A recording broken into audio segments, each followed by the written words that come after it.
My wife texted, "I'm not your property. I'll be late, don't call." I replied, "I'm not your husband anymore. Don't come back." 5 minutes later, 50 missed calls. Look, I'm not a jealous man. Never have been, probably never will be. I'm just a guy who appreciates the simple things in life. A cold beer on a hot day, a good football game on Sunday, and most importantly, eating my grilled chicken in peace without having to witness my wife's impromptu audition for every reality TV show that celebrates bad decisions. But apparently, the universe had other plans for me that particular Saturday night at Ray's Backyard Barbecue, because Harper decided to throw all common sense out the window and act like she was filming a pilot episode of Single and Proud, the married edition. I should have known something was off when she spent 2 hours getting ready for a casual neighborhood party. 2 hours. For Ray's Backyard. The man grills hot dogs on paper plates and calls it fine dining. But there she was, curling her hair, changing outfits 3 times, and spraying enough perfume to fumigate a small country. I asked her if she was expecting the president to show up, and she just rolled her eyes and said I wouldn't understand fashion. Fashion. We were going to eat potato salad under string lights, not walk the red carpet at the Met Gala. The party started out normal enough. I grabbed my usual spot near the grill, claimed my territory with a beer and a plate of chicken, and settled in for what I assumed would be a few hours of talking about lawn care and complaining about property taxes like any respectable suburban dad. Ray was flipping burgers, Dan was arguing about the playoffs, and everything was perfectly, beautifully boring. Then Harper walked in wearing a dress that screamed, "Available," louder than a neon sign at a motel, and I watched my peaceful evening circle the drain faster than my faith in this marriage. She started dancing. And not the kind of swaying to the music dancing that normal wives do at barbecues. No, this was full-on music video choreography, complete with hair flips and hip movements that would make a Shakira backup dancer jealous. The DJ wasn't even that good. It was Ray's Spotify playlist, for crying out loud, the same one he plays every single party with Don't Stop Believin' and Uptown Funk on repeat. But Harper was out there acting like she'd discovered rhythm for the first time in her life, and naturally, she had an audience. Because apparently, every party has at least 3 guys who think a married woman dancing alone is an open invitation. I tried to ignore it. I really did. I focused on my chicken, had a detailed conversation with Dan about his new riding mower, even helped Ray restock the cooler. But it's hard to maintain your zen when your wife is laughing like she's auditioning for a toothpaste commercial and standing way too close to some guy in a backwards hat who definitely peaked in high school. The worst part? She kept touching her hair. That twirl and giggle move that women do when they're flirting, the universal signal that says, "I'm available and interested," except she's not available because, she's married to the guy currently watching this train wreck unfold from 10 feet away. Ray leaned over to me, concern written all over his face. "Yo, man, you sure you're gonna let her do that?" He gestured toward Harper, who was now whispering something into backwards hat guy's ear while practically climbing him like a tree. I took a long sip of my beer, set it down with the kind of calm that comes right before a tornado, and said, "I'm her husband, not her GPS tracker." Which was true, technically. I'm not one of those controlling dudes who monitors his wife's every move and freaks out if she talks to another human with a Y chromosome. But there's a difference between talking and whatever performance art Harper was doing out there. Then it happened. The moment that made me realize I'd officially entered the twilight zone of marital respect. Harper reached out, hooked her finger around another guy's chain, some silver thing that probably cost $15 at the mall, and leaned in close enough to count his nose hairs. The entire backyard went quiet. Not movie quiet, but that uncomfortable silence where everyone's pretending not to watch while definitely watching. Even the music seemed to lower itself out of respect for the sheer audacity of what was happening. I set down my beer with the kind of precision that would make a surgeon jealous. I stood up, brushed imaginary crumbs off my jeans, and walked over to my wife and her new fan club with a smile that definitely didn't reach my eyes. "Excuse me, gentlemen," I said, voice calm as a lake before a storm. "My wife seems to have lost her dignity somewhere near your sneakers. If you find it, please return it to the lost and found." The guys scattered like roaches when you turn on a kitchen light. Harper, bless her heart, had the audacity to smirk at me like I was the one being unreasonable. "Relax, Mason," she said, waving her hand dismissively. It's just a party. Just a party. Like that somehow excused the fact that half the neighborhood just watched her practice for a career in exotic dancing. I looked at her, really looked at her, and realized I didn't recognize the woman standing in front of me. This wasn't the Harper I married, the one who used to laugh at my stupid jokes and actually enjoyed spending time with me instead of treating me like an obstacle between her and whatever validation she was desperately seeking from strangers. Exactly, I said, maintaining that eerily calm tone that was starting to freak out even me. It's a party, not an open audition for America's next top attention seeker. I could feel every eye in that backyard on us, the kind of attention that usually makes me uncomfortable. But right then, I didn't care. I was done. Done pretending everything was fine. Done making excuses for behavior that would embarrass a teenager.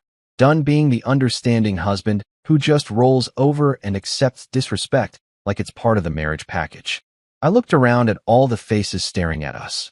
Ray looking worried, Dan looking impressed, Jenna covering her mouth to hide a smile, and I announced loud enough for everyone to hear.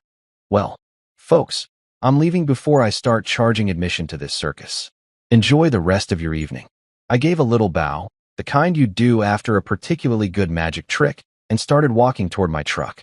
Behind me, I could hear Harper sputtering something about me being dramatic and embarrassing her, which was rich considering she'd just given a TED talk on how to humiliate your spouse in public. The crowd was dead silent. You could have heard a pin drop, or in this case, you could hear Harper's heels clicking on the concrete as reality started setting in.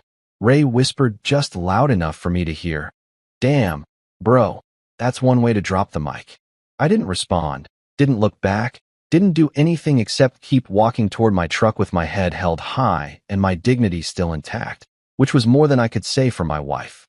I climbed into my truck, started the engine, and felt something I hadn't felt in months. Peace. Sweet, beautiful, uncomplicated peace. No yelling, no dramatic fight, no thrown objects or slammed doors.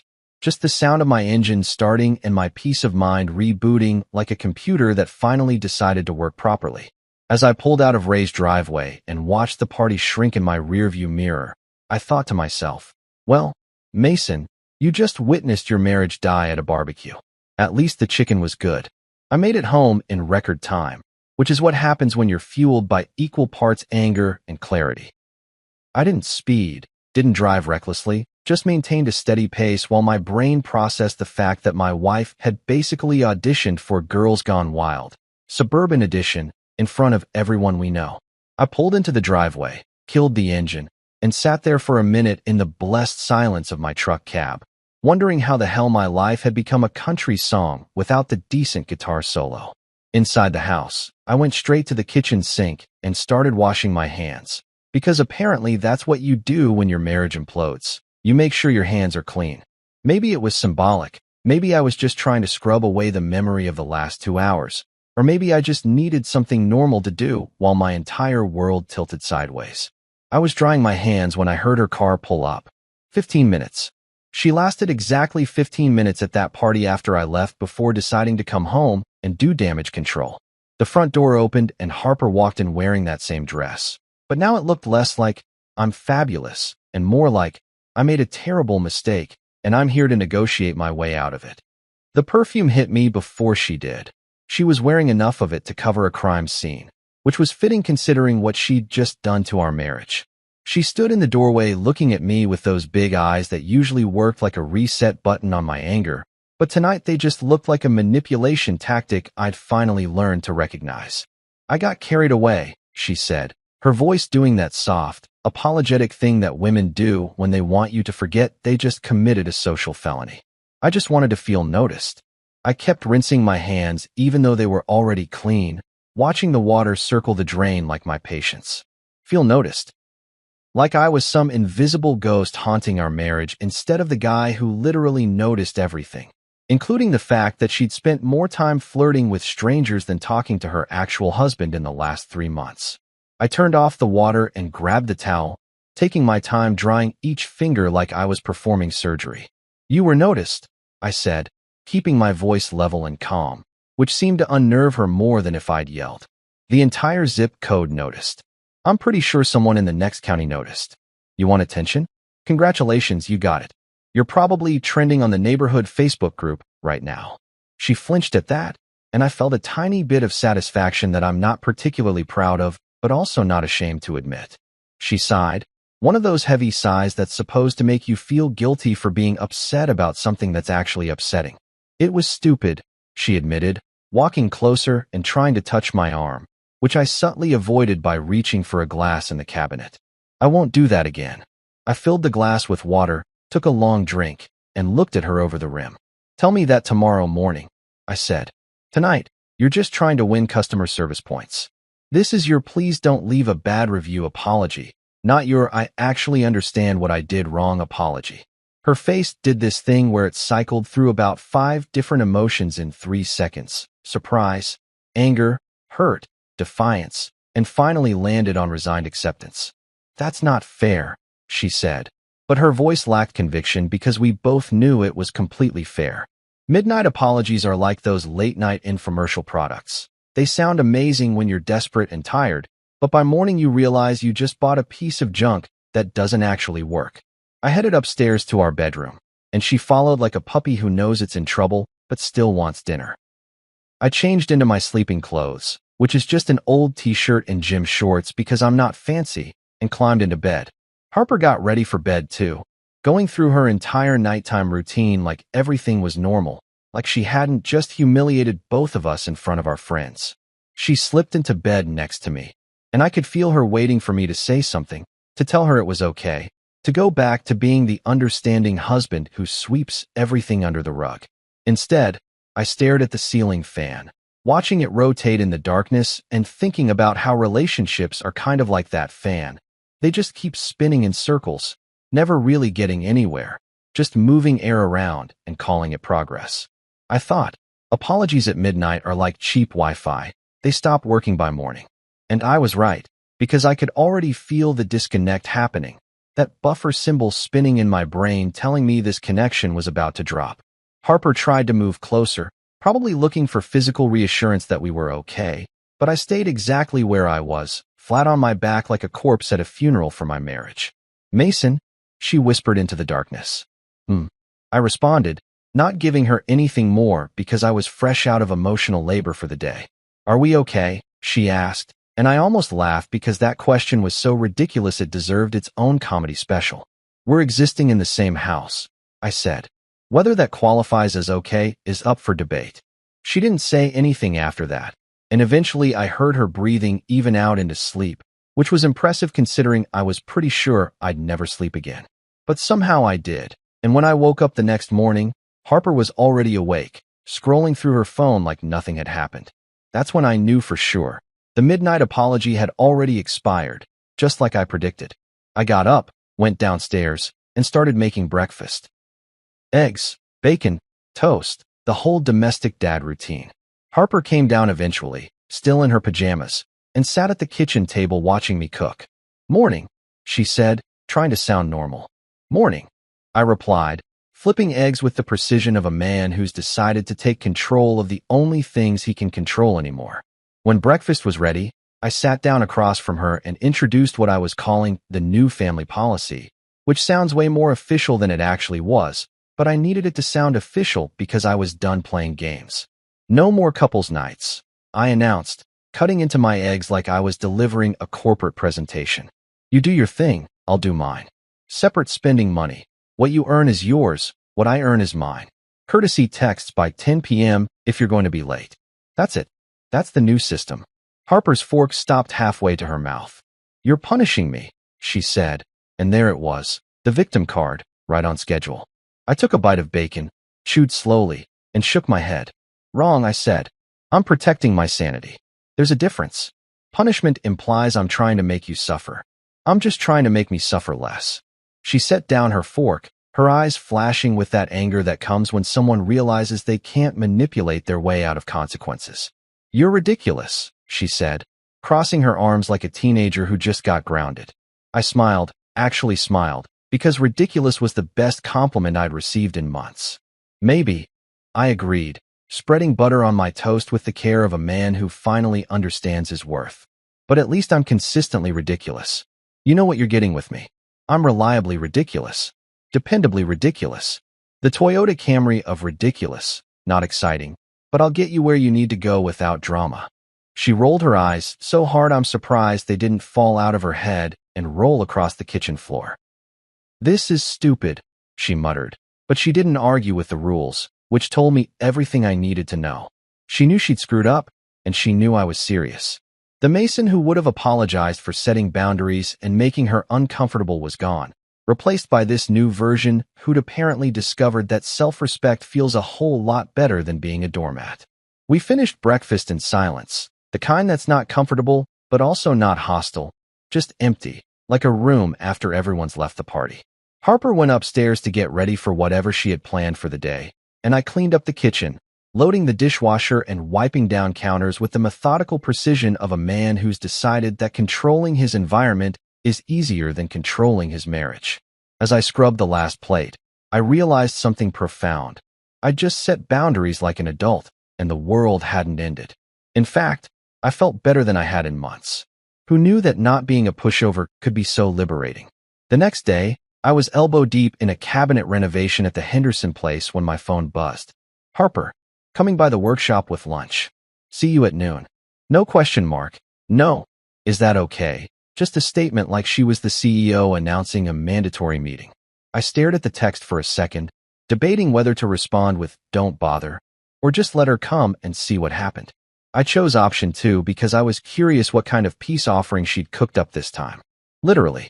I've been running my own carpentry business for 8 years now, and my workshop is basically my sanctuary. The one place where things make sense because wood doesn't talk back, measurements don't lie, and if something's broken, you can actually fix it with the right tools. It's a metal building behind our house that I converted into a proper workspace, complete with all my saws, sanders, workbenches, and enough sawdust to make a snowman if snowmen were made of wood particles and broken dreams. Dan, my foreman and the closest thing I have to a work wife, was helping me install crown molding when Harper's car pulled up at exactly noon. She's always punctual when she wants something. I'll give her that.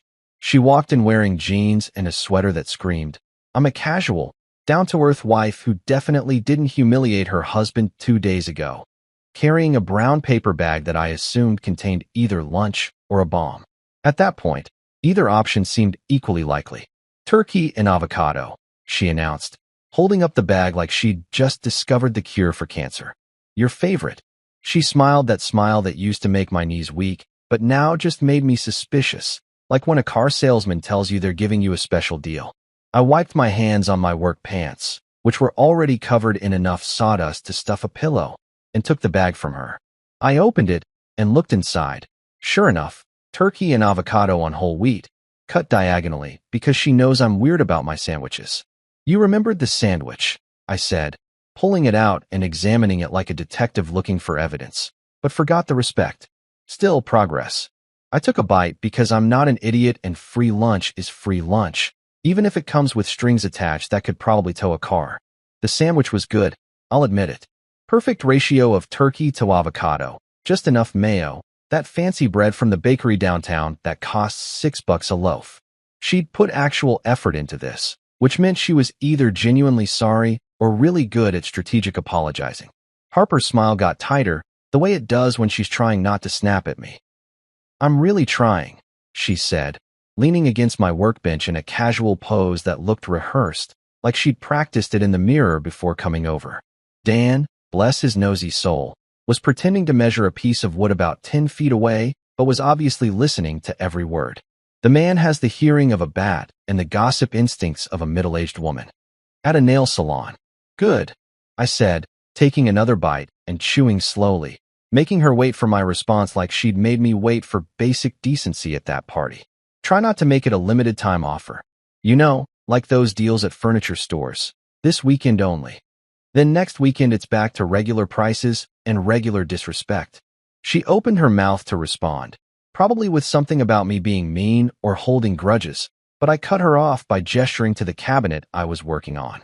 "This is oak," I said, changing the subject like a politician avoiding a scandal.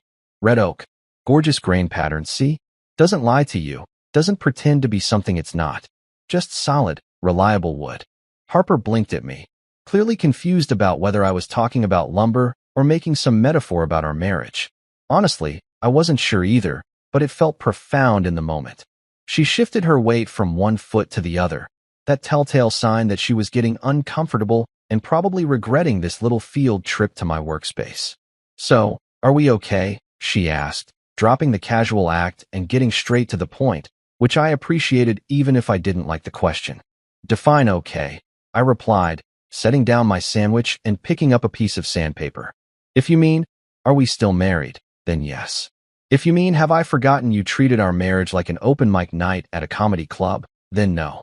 I started sanding the edge of a cabinet door, focusing on the smooth, repetitive motion because it was easier than focusing on her face. We're in this weird middle ground where you're trying to fix things by bringing me lunch, and I'm trying to figure out if lunch is enough to fix things. Spoiler alert, it's not. She sighed, one of those long, suffering sighs that's supposed to make me feel like I'm being unreasonable, but I was immune to that particular tactic now. "How long are you going to punish me for one mistake?" she asked, and there it was again. The word punish, like I was some villain in her story instead of the guy who'd been disrespected and was simply setting boundaries. "I'm not punishing you," I said, keeping my voice even and calm, which I'd learned was way more effective than yelling. "I'm just not rewarding bad behavior with instant forgiveness. There's a difference." Dan coughed, or maybe he was choking on suppressed laughter. I couldn't tell. Harper shot him a look that could have stripped paint, then turned back to me. "Fine," she said, and I could hear the frustration creeping into her voice like water through a cracked foundation. "What do you want from me, Mason? A written apology? Public groveling? Should I take out a billboard on the highway?" I stopped sanding and looked at her, really looked at her, and realized she genuinely didn't get it. She thought this was about grand gestures and dramatic displays, when really it was about simple, consistent respect. "I want you to act like you're married," I said simply. "Not sometimes. Not when it's convenient. Not just when you bring me a sandwich. All the time. That's it. That's the whole requirement." I picked up my sandwich and took another bite, signaling that this conversation was pretty much over as far as I was concerned. Harper stood there for another minute, probably trying to figure out if she should say something else or just cut her losses and retreat. "Okay," she finally said, her voice smaller than when she'd arrived. "I can do that." I nodded, not because I believed her, but because I was willing to see if she actually meant it this time. She lingered for a few more seconds, probably hoping I'd give her a hug or some sign that we were back to normal, but I just kept eating my sandwich and looking at my work. Eventually, she got the hint and headed back to her car, her heels clicking on the concrete floor of my workshop like a countdown timer on our marriage. As soon as she was gone, Dan walked over and leaned against the workbench, grinning like he'd just watched the best episode of reality TV ever made. "You two back together?" he asked, even though he'd obviously heard the entire conversation. I finished my sandwich, wadded up the paper bag, and tossed it into the trash can across the room. Made it in one shot, which felt like a small victory in a day that needed victories. "We're in beta testing," I replied, picking up my tools and getting back to work. "Expect bugs."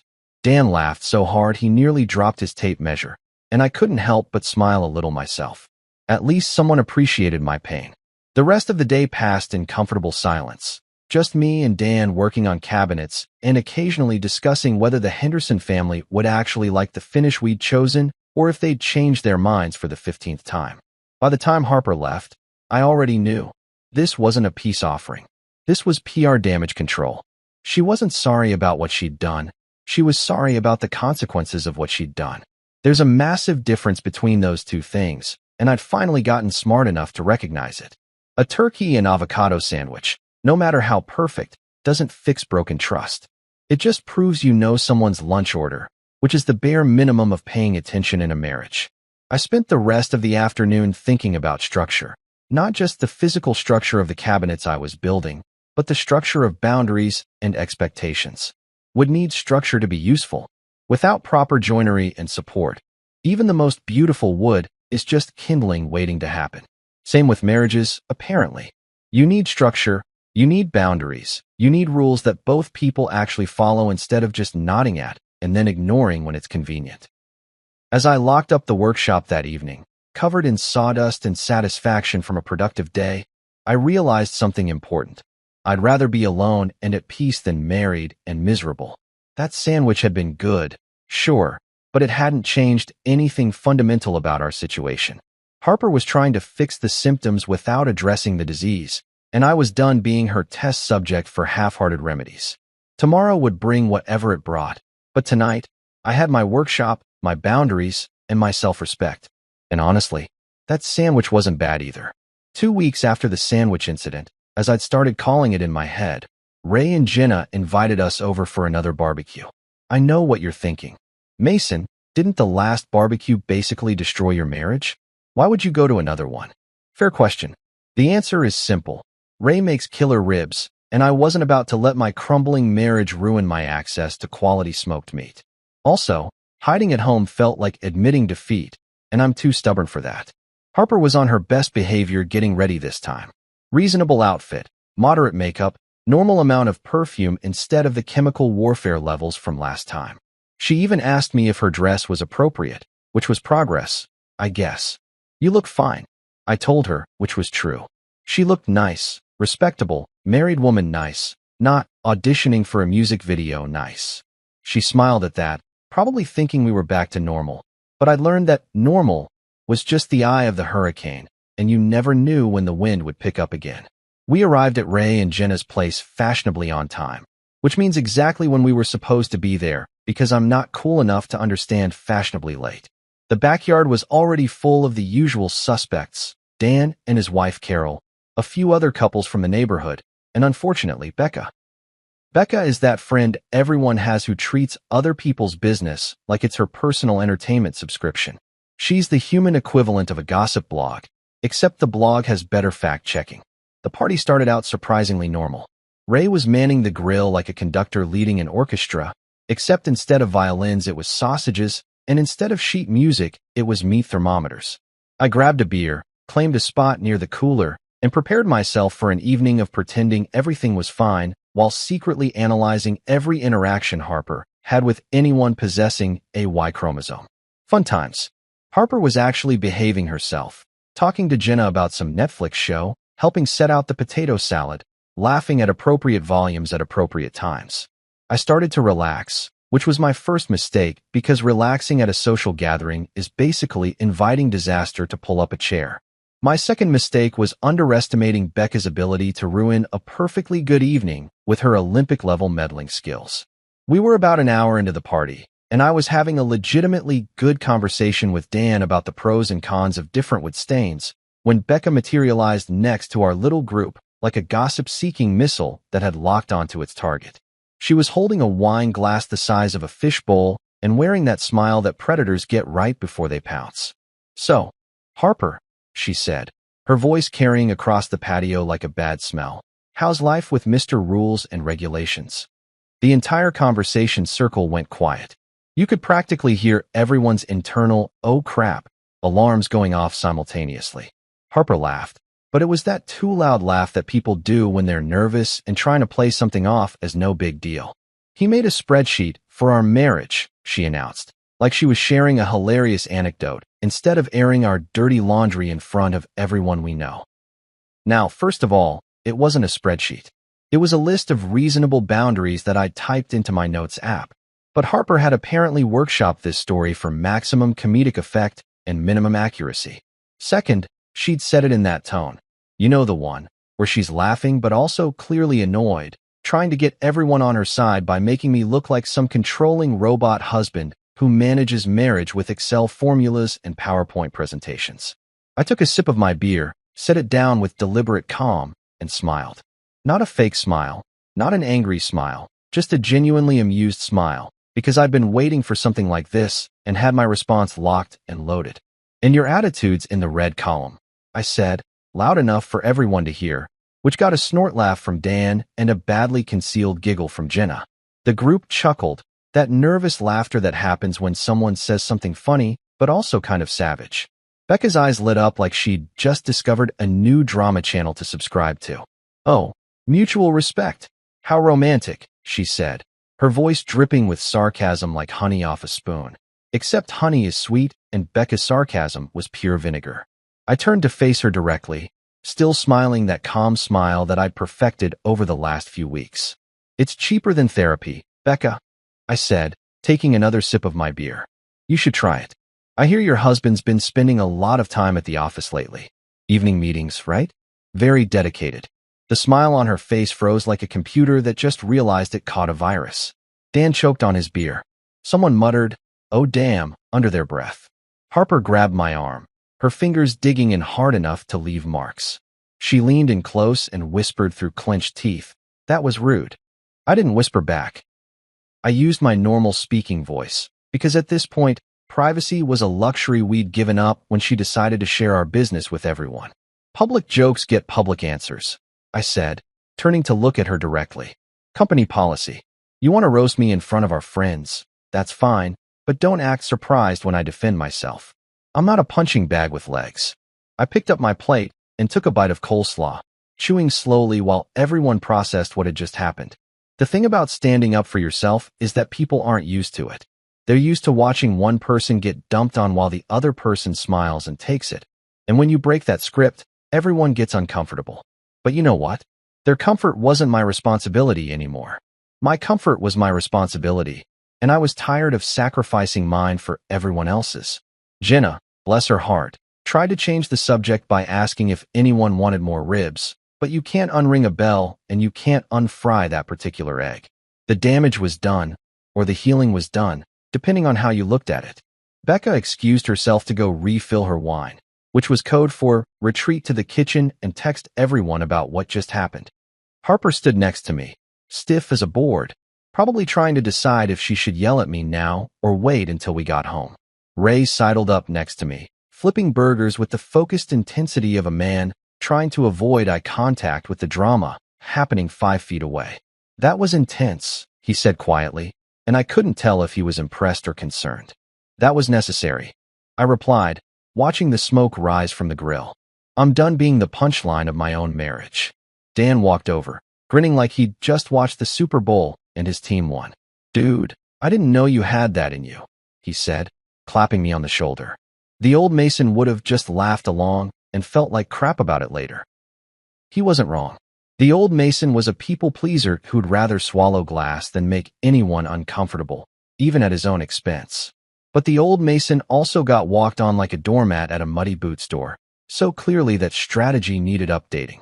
Yeah, well, I said, finishing my coleslaw. The old Mason was an idiot who thought being nice meant being silent. The new Mason understands the difference. I looked over at Harper, who was now talking intensely with Jenna, probably getting either sympathy or a reality check. Based on Jenna's face, somewhere between amused and sympathetic, I was guessing it was a bit of both. The rest of the party continued, but there was a weird energy now, like everyone was walking on eggshells made of dynamite. People talked in smaller groups, voices a bit lower, occasionally glancing over at me and Harper like we were a nature documentary about dying relationships. Here we see the married couple in their natural habitat, attempting to socialize while their marriage circles the drain. Fascinating. Becca eventually came back outside, noticeably quieter than before, which was like seeing a hurricane suddenly downgrade to light drizzle. She avoided eye contact with me for the rest of the evening, which was honestly the best gift she could have given me. Harper maintained a polite smile, but barely talked to me, responding to my occasional comments with one-word answers and tight nods. As the party wound down and people started saying their goodbyes, Jenna pulled me aside near the back fence. You okay? She asked, and I appreciated that she asked me instead of just checking on Harper like most people did. I'm better than I've been in months, I told her honestly. Turns out self-respect feels pretty good. She smiled, a real smile, not the pitying smile people usually give you when your marriage is falling apart. Good, she said. You deserve better than being a punching bag. I nearly snorted my drink when you clapped back at Becca. Jenna continued, laughing at the memory. God, I missed this version of you. The version that doesn't just take it. I realized she was right. I'd been missing too. I'd been so busy trying to keep Harper happy, trying to be the perfect, understanding husband, that I'd completely lost myself somewhere along the way. And apparently, everyone had noticed except me. We left shortly after that, walking to the car in silence. Harper got in the passenger seat and stared straight ahead, and I knew I was in for either the silent treatment or a lecture about embarrassing her in public. But here's the thing, I didn't care anymore. I'd spent years caring too much about her feelings and not enough about my own, and that imbalance had nearly destroyed me. If she was mad because I defended myself, that was her problem to solve, not mine to fix. As I started the car and pulled out of Ray's driveway, I caught my reflection in the rearview mirror and barely recognized the guy staring back. He looked tired, sure, but he also looked free. Like someone had cut strings I didn't even know were attached. Me too. I muttered to my reflection. I missed me too. Friday night rolled around like it always does, indifferent to the state of my marriage or my mental health. Harper had been giving me the cold shoulder since the barbecue incident 3 days ago, which was fine by me because silence is better than passive-aggressive comments disguised as concern. But apparently, she'd decided that Friday was the day to attempt another reconciliation, because when I got home from work, the house smelled like salmon and effort. I walked in to find the dining room table actually set, with real plates and cloth napkins, not the paper towels we usually use because we're classy like that. Candles were lit, which immediately made me suspicious because the last time Harper lit candles, she was trying to cover up the smell of burnt chicken. There was music playing too, one of those Please Love Me Spotify playlists full of acoustic covers of songs that were better in their original versions. "Hey," Harper said, appearing from the kitchen wearing an apron and a smile that was trying way too hard. "I made dinner." She said it like she'd just announced she'd cured cancer, not cooked a fish. I set down my work bag and looked at the spread, salmon with some kind of glaze, roasted vegetables that actually looked edible, and what appeared to be wild rice. "You cooked," I observed, stating the obvious because I genuinely didn't know what else to say. "I thought we could have a nice dinner together," she explained, pulling out a chair in a gesture that was probably meant to be welcoming, but felt more like a hostess at a restaurant I didn't want to eat at. No distractions, just us talking. I sat down because I'm not a monster and she'd obviously put work into this, even if my trust in her motivations was currently lower than my credit score after college. The salmon was actually good, I had to admit. Perfectly cooked, not dry or fishy, with some kind of honey soy glaze that must have come from a real recipe and not just improvisation. The vegetables were roasted properly, not mushy or burnt. Harper had genuinely tried, which made what was about to happen even more frustrating. We ate in silence for about 5 minutes, just the sound of forks on plates and that insufferable acoustic playlist in the background. "So," Harper started, setting down her fork with the deliberate precision of someone about to deliver a prepared speech. "I've been thinking about us." Oh good, I thought. Here comes the relationship talk that will somehow be about her feelings while completely ignoring the fact that she'd humiliated me in public. Twice. "I want things to get better," she continued. "I miss how we used to be." I took a bite of salmon, chewing slowly while I formulated a response that wouldn't immediately blow up this dinner that she'd clearly put effort into. "How we used to be," I repeated. "You mean back when I just accepted whatever you did without question? When I was the understanding husband who never called you out on anything?" She flinched slightly, which told me I'd hit the mark. Before she could respond, her phone buzzed on the table. We both looked at it. She looked at me, then at the phone, then back at me. "It's work," she said, reaching for it. I set down my fork, the sound louder than it should have been in the suddenly tense dining room. "Then let it wait," I said, my voice calm but firm. "The world can survive without your emoji approval for 1 hour. It's dinner. The dinner you cooked specifically so we could talk without distractions, remember?" She hesitated, her hand hovering over the phone like it was some kind of religious artifact she couldn't abandon. "It might be important," she said, which is what people always say when they want to justify prioritizing literally anything over the person sitting right in front of them. "More important than this conversation you wanted to have?" I asked. "More important than the dinner you spent time making? Because if it is, go ahead and answer it. But don't pretend this dinner was about us reconnecting when you can't even ignore your phone for 60 minutes. Harper picked up the phone. Of course she did. She stood up from the table, mumbled, "I'll just be a minute," and walked into the kitchen. I sat there, fork in hand, staring at my plate and wondering why I was even surprised. This was Harper's pattern. Grand gestures followed by immediate proof that the gestures were meaningless. It was like watching someone build a sandcastle and then immediately kick it over themselves. I could hear her in the kitchen, her voice doing that light, flirty thing it does when she talks to people she wants to impress. Not her work voice, not her "I'm handling business" voice, but her social voice. Which meant this wasn't actually urgent work stuff. It was her checking her social media or texting friends about something that could absolutely wait until after dinner. I looked at the candles, still burning uselessly on the table, and felt something inside me just deflate. 12 minutes later, I counted, because at that point I was petty enough to time her disrespect. She came back smiling like nothing had happened. "Crisis averted," she announced cheerfully, sliding back into her chair and picking up her fork like we were just on pause. I raised an eyebrow, a talent I'd perfected over the last few weeks of this nonsense. "Yeah," I said slowly, "but your marriage is still on fire." The smile dropped off her face like a cartoon character running off a cliff. "Can you stop being dramatic?" she said. And there it was, the word dramatic, which is what people call you when you have reasonable reactions to unreasonable behavior. I was gone for like 2 minutes. 12? I corrected, because accuracy matters when someone's trying to gaslight you about time. You were gone for 12 minutes from the dinner you cooked specifically to reconnect with me. And it wasn't even actual work. I could hear you laughing in there. So either your work involves a lot of giggling, or you're full of it. I took another bite of salmon, which had gone slightly cold but was still decent. "I'm going with option 2. She sighed, one of those long-suffering sighs that's supposed to make me feel guilty for being upset about something that's legitimately upsetting. "You're being unreasonable," she said, which is what people say when they don't want to admit they're wrong. "It was one phone call. It's never won anything with you," I replied, setting down my fork for good because I'd lost my appetite. "It's one flirting session at a party, one disrespectful comment at a barbecue, one phone call during dinner, one boundary crossed, one excuse, one you're being dramatic, one you're being unreasonable. But they add up, Harper.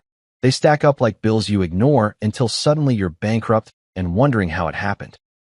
She stared at me, and for a second I thought maybe she was actually hearing me, actually understanding what I was saying. But then her face hardened into that defensive expression I'd come to know so well.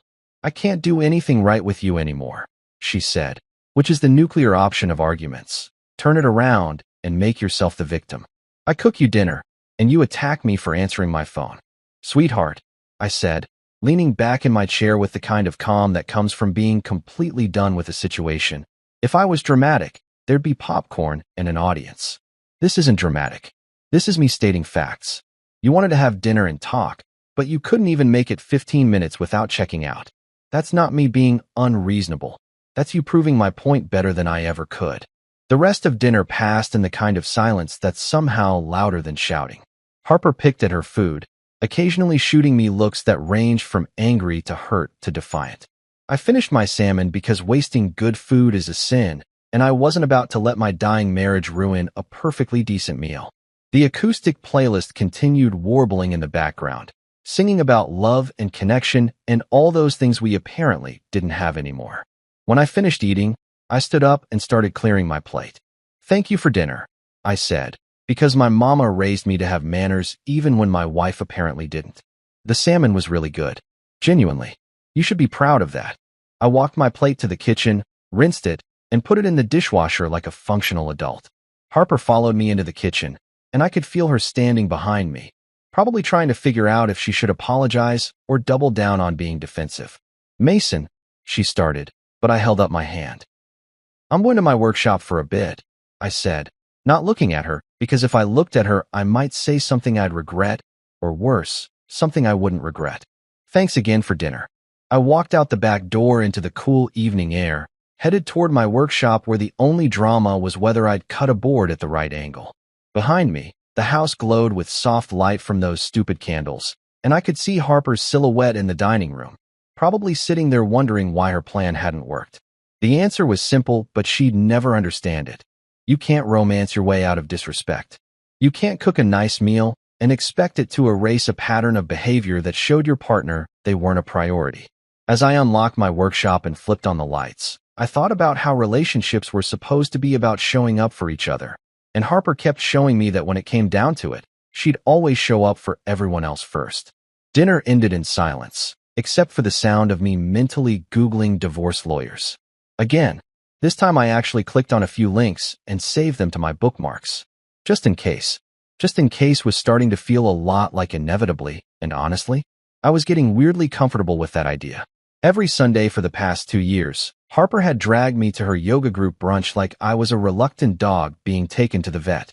The group consisted of 5 women who'd met at some hot yoga class and bonded over their shared love of overpriced activewear and speaking exclusively in wellness buzzwords. They met at this cafe downtown that charged $14 for avocado toast and called it artisanal, which is apparently code for, "We're going to rob you, but make it sound fancy." The brunches were exactly what you'd expect. A bunch of people sitting around talking about their chakras, discussing whether they should do a juice cleanse or a raw food cleanse, debating the merits of different meditation apps, and generally treating normal human activities like they were achieving enlightenment. Last time, I'd sat through a 20-minute conversation about whether almond milk or oat milk had better energy, and I'd seriously considered faking my own death just to get out of future brunches. Harper loved these brunches. Loved them. She'd spend the entire week leading up to Sunday talking about who would be there and what they'd discuss, like it was some kind of exclusive summit meeting instead of 5 suburban moms eating overpriced eggs and pretending their lives were Instagram-worthy. And every Sunday, she'd insist I come along because it's good for us to have couple friends, and you need to be more social. Never mind the fact that I had plenty of friends who could discuss normal topics like sports and tools without bringing up their auras. This particular Sunday morning, I woke up and had what alcoholics probably call a moment of clarity, except instead of realizing I had a drinking problem, I realized I had a doing things I hate to keep Harper happy problem. I rolled over in bed, looked at the ceiling, and thought, I'm a grown man. I pay taxes. I own power tools. Why am I spending my Sundays pretending to care about kombucha? Harper was already in the bathroom doing her pre-brunch routine, which involved approximately 47 beauty products and took longer than most surgical procedures. I grabbed my phone and opened the group chat. Yes, there was a group chat for this brunch crew, because apparently we couldn't just show up without coordinating our arrival like we were planning a military operation. I typed out a message, taking a break from forced enlightenment. Then I hit send before I could second-guess myself, which is the key to any good act of rebellion. Commit before your brain catches up and tries to talk you out of it. I heard Harper's phone buzz in the bathroom, followed by a pause in whatever she was doing, then the sound of rapid typing. My phone immediately lit up with responses. Everything okay? From Melissa, who was nice enough but thought essential oils could cure everything from headaches to bad marriages. We'll miss you. From Rachel, the group's unofficial cheerleader who ended every sentence with an exclamation point like she was perpetually surprised by her own thoughts. Hope you feel better soon. From Amanda, who somehow always missed the point of everything. Then Harper emerged from the bathroom, phone in hand, face somewhere between confused and furious. What is this? She asked, holding up her phone like it was evidence in a trial. It's a text message, I said calmly, staying in bed because I'd learned that remaining physically relaxed during tense conversations helped me stay mentally relaxed. I'm taking a break from the brunch thing. You're what? Her voice went up an octave, which meant we were entering the danger zone of this conversation. Mason, we go every Sunday. It's our thing. I sat up in bed, taking my time adjusting my pillow behind me, because rushing during an argument just gives the other person more ammunition. Actually, it's your thing, I corrected. I've been attending under duress for 2 years while everyone talks about their spiritual journeys, and I sit there wondering if beer at noon would be inappropriate. Harper's face cycled through several emotions, surprise, hurt, anger, and finally landing on what I called her, "You're being unreasonable" expression. You're dismantling our life, she said, which was incredibly dramatic considering we were talking about missing one brunch, not burning down our house. First couples nights, now this. What's next? You're going to stop coming to my work events. Probably, I said honestly, because I was done pretending. Your work events where I stand around holding your purse while you network, and I make small talk with people who think I'm your assistant? Yeah, those might be on the chopping list too. I got out of bed and stretched, feeling vertebrae pop in a way that was deeply satisfying. No, I continued, walking toward the bathroom to brush my teeth. I'm not dismantling our life. I'm rebuilding my peace. You can visit during office hours. She followed me into the bathroom, which is a violation of international treaty laws in my opinion, but marriage apparently means no room is sacred. This is ridiculous, she said, watching me brush my teeth in the mirror like she was hoping I'd choke on toothpaste and change my mind. You're being selfish. I rinsed my mouth, dried my face, and turned to look at her directly. Selfish is expecting your husband to spend every Sunday listening to 5 women talk about their moon cycles and pretending it's enriching, I said. What I'm doing is called self-preservation. Harper stared at me for a long moment, and I could see her trying to figure out which angle to take. Anger, guilt-tripping, or logical argument. She went with option 2. I just wanted us to have community, she said, her voice getting softer in that way that's supposed to make me feel like a monster. I wanted us to have friends we could share experiences with. We have friends, I pointed out, walking past her back into the bedroom to get dressed. Ray and Jenna, Dan and Carol, actual normal people who can have conversations without mentioning their wellness journey every 5 minutes. But you don't like hanging out with them anymore because they're not trendy enough or woke enough or whatever enough. I pulled on jeans and a t-shirt, the universal uniform of a man who's done playing dress up for brunch. She stood in the doorway, arms crossed, looking like I'd just told her I was joining a cult instead of just skipping one brunch. So what? You're just going to stay home? She asked. What am I supposed to tell everyone? I grabbed my phone and my wallet, heading downstairs because this conversation was over as far as I was concerned. Tell them I'm sick, I called back. Tell them I died. Tell them I've been raptured. I don't care. Just don't tell them the truth, which is that their brunches are the conversational equivalent of watching paint dry while someone explains the paint's emotional journey. I made myself coffee and some actual breakfast. Eggs, bacon, toast, the works, while Harper got ready upstairs. She came down eventually, dressed in her yoga brunch outfit which cost more than my entire workshop's electrical bill, and stood in the kitchen giving me one last chance to cave. You're really not coming, she said, and it wasn't a question, more like a confirmation of my betrayal. I'm really not coming, I agreed, flipping bacon with the satisfaction of a man who's finally standing his ground. She left without saying goodbye, the door closing with just enough force to show she was mad, but not enough to technically count as slamming it. I watched through the window as she backed out of the driveway, probably already texting the group to explain my absence with whatever story would make her look least responsible for having a husband who'd finally found his spine. The house was quiet. Beautifully, perfectly quiet. No rushing around. No stressing about being late. No mentally preparing myself for 3 hours of forced smiles and nods while people discussed their spiritual awakening over $12 lattes. I ate my breakfast slowly, actually tasting the food instead of just shoveling it in so we could get out the door. I watched some TV that I actually wanted to watch. I even took a nap on the couch, something I hadn't done on a Sunday in 2 years because we were always rushing to and from that damn brunch. Around 1 o'clock, Harper came home. I heard her car pull up, heard her heels on the walkway, heard the door open. I stayed on the couch, remote in hand, watching a documentary about World War II because educational programming is acceptable day drinking content. She walked into the living room and just stood there, looking at me like I was a puzzle she couldn't solve. How was brunch? I asked pleasantly, because I wasn't mad at her for going, I was just relieved I hadn't gone with her.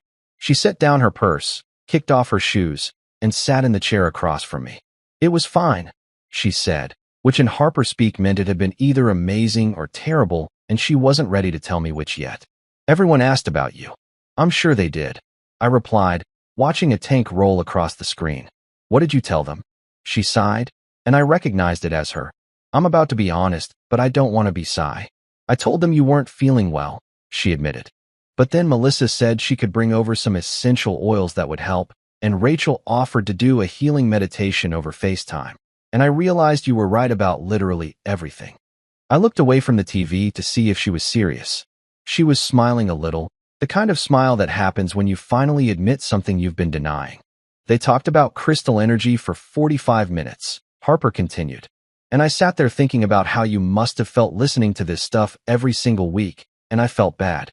Actually bad, not just saying it to make you feel better bad. Huh, I said, because I genuinely didn't know how to respond to Harper actually acknowledging something from my perspective. That's growth. She laughed, a real laugh, and came over to sit on the couch next to me. I'm not bored with you, Mason, she said quietly. I'm bored with us. With what we've become. With the routine and the going through the motions. I thought about that for a second, watching black and white footage of soldiers marching across a European landscape. Same energy, just different fonts, I said, which made her smile despite the serious conversation we were having. I'm trying to fix things, she said, and for the first time in weeks, I actually believed she meant it. Then start with silence, I replied, getting up from the couch and heading to my workshop. Sometimes the best thing you can do for something broken is give it space to figure out what it actually needs. I grabbed my jacket from the hook by the back door and turned to look at her. I'm not trying to punish you or make your life hard. I'm just trying to remember who I was before I became the guy who goes to wellness brunches. She nodded, staying on the couch, and I walked out to my workshop feeling lighter than I had in months. The rest of Sunday passed peacefully. I worked on a bookshelf project, listened to classic rock at a volume that would have annoyed Harper if she'd been out there, and generally enjoyed the simple pleasure of doing exactly what I wanted without having to justify or explain it to anyone. Later that evening, after I'd come back inside and cleaned up, Harper made pasta for dinner. We ate together, and this time when her phone buzzed, she ignored it. We didn't talk much, but it was comfortable silence instead of tense silence, which felt like progress. Small progress, baby steps progress, but progress nonetheless. As I went to bed that night, I thought about how sometimes the most rebellious thing you can do is simply stop doing things that make you miserable. Revolutionary. Tuesday started out deceptively normal, which should have been my first clue that the universe was about to drop kick my life into chaos. I had a client meeting that ran late. Mrs. Chen wanted to discuss changing her kitchen cabinets for the third time, which meant I was stuck looking at paint samples and nodding while she debated between Whisper White and Cotton Ball, which looked exactly the same to my untrained eye, but apparently had vastly different energy. By the time I wrapped up and loaded my tools back into the truck, it was already past 9. I pulled out my phone and did what I'd been doing for weeks now. Sent Harper a courtesy text. Running late, home by 10. Simple, straightforward, exactly what we'd agreed on in our new boundary system. I hit send and started driving, listening to a podcast about woodworking techniques and feeling pretty good about my communication skills. I got home at 10:45, which was late, but not unreasonably late considering Mrs. Chen's inability to make a decision had added an extra 30 minutes to what should have been a quick meeting. The house was dark when I pulled up, which was weird because Harper usually left at least the porch light on. I unlocked the front door, flipped on the lights, and called out, "I'm home," to absolute silence. No response. No Harper sitting on the couch watching her reality shows. No sounds from upstairs. No evidence that another human being currently occupied this house. I checked my phone. No missed calls, no texts, nothing. I walked through the house doing that thing where you're not worried yet, but you're definitely confused, checking rooms like she might be hiding somewhere as a prank, which would have been out of character, but stranger things had happened in this marriage. I was standing in the kitchen trying to decide if I should text her or just assume she'd gone out when my phone buzzed. Finally, I looked at the screen and read the message that would officially end my marriage. I'm not your property. I'll be late. Don't call. I read it twice to make sure I wasn't hallucinating. Then I read it a third time because surely, this couldn't be the actual response to me politely letting her know I'd be home late. The audacity of it hit me like a freight train made of disrespect and gasoline. I'm not your property. Like I was some controlling psycho instead of a guy who'd literally just done exactly what we'd agreed to do. Send a courtesy text. I stood there in my kitchen, still holding my work bag, covered in sawdust from Mrs. Chen's cabinet consultation, and felt something inside me just click.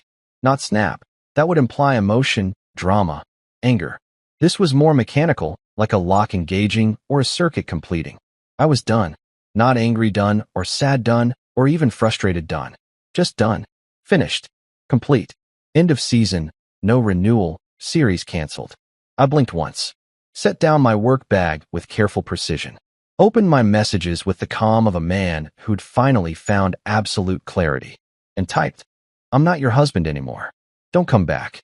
I hit send with the same energy I'd used to confirm a dentist appointment. No drama. No second guessing. Just a simple statement of fact. Then I locked my phone, set it face down on the counter, exhaled like I'd been holding my breath for months, and said out loud to my empty kitchen. And that's the end of that season. The immediate aftermath was silence. Beautiful, perfect silence that lasted approximately 5 minutes before my phone started having what I can only describe as a mechanical seizure. Buzz, buzz, buzz, buzz, buzz, buzz. It rattled on the counter like it was possessed, lighting up with notification after notification. I picked it up and watched the missed call counter climb. 15, 20, 30. Text messages started flooding in too, but I didn't read them. Didn't need to. I could guess the content. What do you mean? You can't be serious. We need to talk. And probably some creative profanity thrown in for flavor. I called Dan, because if I was going to burn my life down, I needed a witness who'd appreciate the show. You busy? I asked when he picked up. Just watching TV, he said. Why, what's up? I could hear his wife Carol in the background asking who it was. I just ended my marriage via text message, I told him. Need you to confirm I'm not having a stroke. There was a pause, then Dan's laugh, the kind that starts small and builds into something that sounds like it hurts. You did what? He managed to get out between wheezes. Hold on, Carol wants to hear this. I heard fumbling sounds, then I was apparently on speakerphone. Repeat that, Dan said, still laughing. Harper sent me a text saying she's not my property and she'll be late and don't call, I explained, walking to the fridge to grab a beer because this conversation required alcohol. So I told her I'm not her husband anymore and not to come back. Now my phone is having a meltdown and I've got 50 missed calls. 50.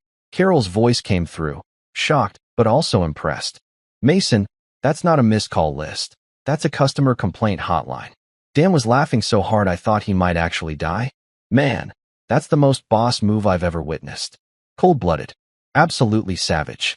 Carol made a noise that was half laugh, half gasp. Dan, don't encourage him.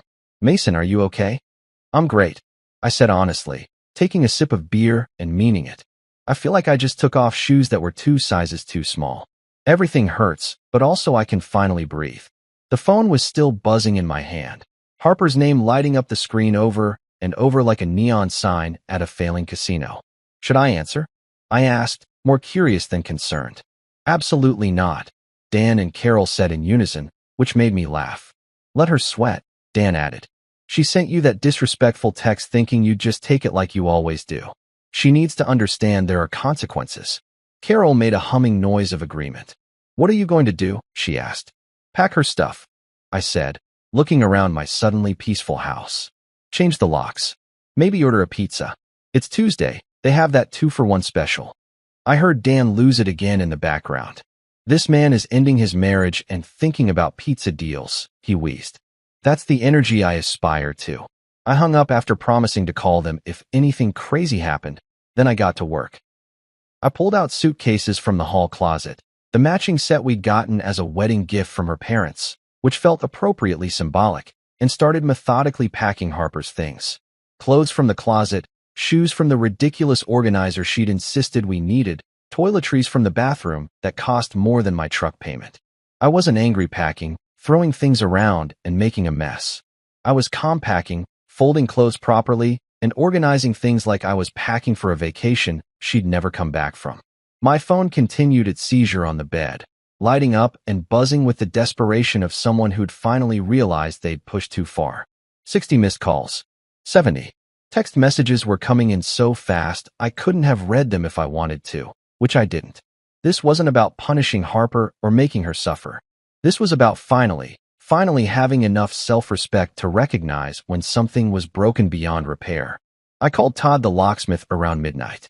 Todd and I go way back. We play poker sometimes, and he'd done the locks when we first bought the house. Hey man, I said when he answered, sounding groggy. Sorry to call so late. How fast can you change my locks? There was a pause, then Todd's voice came back more alert. Marriage trouble? He asked, because Todd's not stupid. Marriage over, I corrected. Need to make my door Harper-proof. Todd laughed, that knowing laugh of a man who'd probably gotten similar calls before. The brand new, limited edition Freedom model, he joked. Exactly, I confirmed. How soon can you get here? He said he could come first thing in the morning, which worked because I doubted Harper would come home tonight anyway. She'd probably crash with one of her yoga friends and complain about her unreasonable husband who dared to have boundaries. I finished packing by 1 a.m., leaving the suitcases neatly lined up by the front door like soldiers awaiting deployment. For suitcases that contained 2 years of living together and 10 years of marriage, it seemed both too much and not enough. I took a shower, washing off the sawdust and the remnants of my old life, and climbed into bed in the master bedroom that was now just mine. The phone had finally stopped buzzing around call number 87. I looked at it one last time before setting it on the nightstand. The screen showed a final text from Harper. "Mason, please, we need to talk." No punctuation, probably typed while crying or angry or both. I didn't respond. There was nothing left to say that hadn't been said in my one perfect text message. As I turned off the light and settled into bed, I felt something I hadn't felt in years: peace. Not happiness exactly, not that rush of excitement or joy, but deep, genuine peace. The kind that comes from finally stopping a behavior that's been slowly killing you. The house was quiet. My phone was silent. And tomorrow, Todd would change the locks and Harper would find her suitcases on the porch, and my new life would officially begin. I smiled in the darkness, thinking about Dan's reaction and Carol's shocked laugh and the sheer absurdity of ending a marriage with 18 words. Somewhere across town, Harper was probably telling her friends about her horrible husband who'd kicked her out over nothing. But here in my bed, in my house, in my peace, I knew the truth. This wasn't about nothing. This was about everything. And I'd finally done something about it. "Alexa," I said to the smart speaker on the nightstand, "play Single Ladies." Beyoncé's voice filled the bedroom, and I laughed. Actually laughed, for the first time in months. Tomorrow would bring drama and phone calls and probably some crying. But tonight I was free, and that feeling was worth every missed call, every angry text, and every judgmental look I'd get from people who thought I should have tried harder. I'd tried plenty. Now I was trying something new. Choosing myself. I was in that perfect state between awake and asleep, where your brain is finally shutting down after processing the fact that you just nuked your marriage from orbit, when I heard it, the unmistakable sound of someone trying to use a key that no longer worked. Rattle, rattle, jiggle, rattle. Then silence. Then more aggressive rattling. Like maybe the problem was that the key just needed more force to remember its job. I looked at the clock on my nightstand, 12:47 a.m. So Harper had decided to come home after all, probably after exhausting her friend's patience with her version of events where I was the villain and she was the victim of unreasonable expectations like basic respect. I lay there for a second, debating whether to get up or just let her figure it out on her own. The rattling continued, now accompanied by the sound of someone trying to force a lock that had been changed approximately 6 hours ago by Todd, who'd shown up at 7 a.m. with coffee and a knowing smile. Then came the knocking. Not polite knocking, not, "Excuse me, I think there's been a misunderstanding" knocking, but full on. I'm about to break down this door, pounding that probably woke up the neighbors. "Mason." Harper's voice came through the door, loud enough to qualify as a public disturbance. "My key's not working." Like this was some kind of technical malfunction instead of a deliberate choice. I sighed, threw back the covers, and padded downstairs in my pajama pants and t-shirt. Through the front door's window, I could see Harper standing on the porch in the same clothes she'd been wearing yesterday, her hair doing that thing where it's both messy and somehow still deliberately styled. She saw me approaching and her face lit up with relief that immediately died when I opened the door with the security chain still attached. "Mason, what?" she started, but I cut her off by gesturing to the neat row of suitcases lined up just inside the doorway, perfectly visible through the 6-inch gap the chain allowed. Her eyes went from me to the suitcases to me again, processing what she was seeing like a computer trying to load a web page on dial-up internet. "It's a feature, not a bug," I said calmly, my voice still rough from sleep, but my resolve crystal clear. She blinked at me like I'd just spoken ancient Greek. "What?" she managed to get out, her brain clearly struggling to catch up with the reality of the situation. "The lock," I clarified, leaning against the doorframe with the casual energy of a man who'd gotten the best sleep he'd had in months. "It's changed. Deliberately. On purpose. With intention." Harper's face cycled through confusion, disbelief, and then landed on anger with the speed of someone flipping through TV channels. "What is this?" she demanded, her voice rising to a pitch that dogs 3 counties over probably heard. She tried to push the door open, but the chain held firm, which seemed to make her even angrier. "Is this a joke? Did you seriously change the locks? I seriously changed the locks, I confirmed, reaching down to grab the first suitcase and maneuvering it through the narrow opening. It thunked onto the porch, followed by the second one, then the third and fourth. It's called consequences. You triggered them. I said it matter-of-factly, like I was explaining how a toaster works, because honestly, the cause and effect here seemed pretty straightforward to me. She stared at the suitcases like they were alien artifacts that had suddenly materialized on her porch. You can't do this, she snapped, her voice hitting that frequency that makes your teeth hurt. We're married. This is my house too. I shook my head slowly, still maintaining that eerily calm demeanor that was clearly freaking her out more than if I'd been yelling. You mistake me for a man asking permission, I said, and I watched those words land like a punch. Her mouth opened and closed a few times, genuinely speechless, which was a rare and beautiful thing. You sent me a text message telling me you're not my property and not to call you. So I respected your independence by ending our marriage and giving you your stuff back. You're welcome. That's not. I didn't mean. She sputtered, trying to find words that would somehow rewrite the last 12 hours.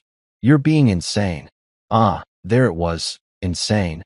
The word people use when they can't believe someone finally stood up to them. I smiled. Not a mean smile, just genuinely amused by the absolute audacity of her calling me insane when she was the one who'd set this entire sequence of events in motion. No, I corrected gently. Insane would be continuing to accept disrespect because I'm afraid of being alone. This is sanity. This is self-preservation. This is me finally understanding that I deserve better than a wife who treats courtesy as an insult. A light came on in the neighbor's house, Mr. Peterson's place. Great. Now we'd have witnesses to this circus. Harper's eyes were starting to water, and I recognized the beginning of tears that could be either genuine emotion or tactical manipulation. With Harper, it was usually a blend of both. Mason, please, she said, her voice dropping to that soft, vulnerable tone that used to make me cave immediately. We can talk about this. I was just upset. I didn't mean what I said in that text. But you sent it anyway. I pointed out, still standing in my doorway like a bouncer at the world's saddest club. And that tells me everything I need to know about what you actually think versus what you say when you want something. You thought you could text me something disrespectful, and I'd just take it. You were wrong. She wiped her eyes, smearing mascara across her cheek. Where am I supposed to go? She asked, and I genuinely didn't know if she expected me to have an answer or if this was rhetorical. Your mom's place, I suggested. Becca's? One of your yoga friends who's always talking about their guest room and positive energy? I don't know, Harper, and honestly, it's not my problem anymore. You'll regret this, she said, and there it was, the threat, the final card people play when they've run out of reasonable arguments.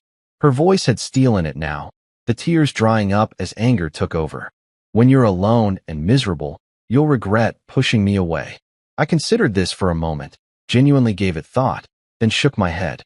Maybe, I admitted, because I'm not a fortune teller and who knows what future Mason would feel. But at least I'll regret it in peace. And honestly, that sounds pretty good right now. I started to close the door, but she stuck her foot in the gap, which was either brave or stupid or both. Mason, don't do this, she pleaded one more time.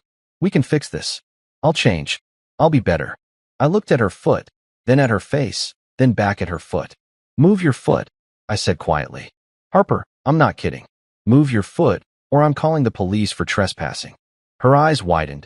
She hadn't expected that level of commitment to my decision. She pulled her foot back slowly, still staring at me like she was waiting for me to crack, to break, to turn back into the pushover Mason who'd tolerated this nonsense for years. Goodbye, Harper, I said, and closed the door. I turned the deadbolt with a satisfying click that sounded like freedom, then stood there listening to her on the other side.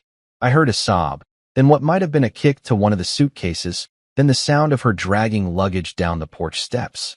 Each thump of a suitcase on a step was like a countdown to my new life. I walked to the living room window and watched her load the suitcases into her car, a process made difficult by the fact that she was crying and angry and had apparently never realized how heavy 4 suitcases actually are. Mr. Peterson was definitely watching from his window too. I could see his curtain moving. Tomorrow the whole neighborhood would know, which meant tomorrow would bring phone calls and questions and probably some judgment. But right now, watching Harper's taillights disappear down the street at 1:15 in the morning, I felt nothing but relief. Relief so profound it was almost physical, like someone had been standing on my chest for years and finally stepped off. I locked the front door, the new lock that only I had keys for, and set the security chain back in place because apparently I was paranoid now, or smart, or both. I walked back upstairs, climbed into bed, and stared at the ceiling for a minute. My phone was mercifully silent. Harper had apparently gotten the message that calling was pointless. The house settled around me with those creaks and pops that houses make, sounds I'd barely noticed before, but now seemed louder in the absence of tension and drama. "Alexa," I said into the darkness, "play Single Ladies." Beyoncé's voice filled the bedroom again, and I laughed, the kind of laugh that's half crazy and half liberated. I grabbed my phone and texted Dan. She came back. I gave her the suitcases through a chained door and sent her away. "It's done." His response came back almost immediately. "Legendary. You're buying the first round on Friday."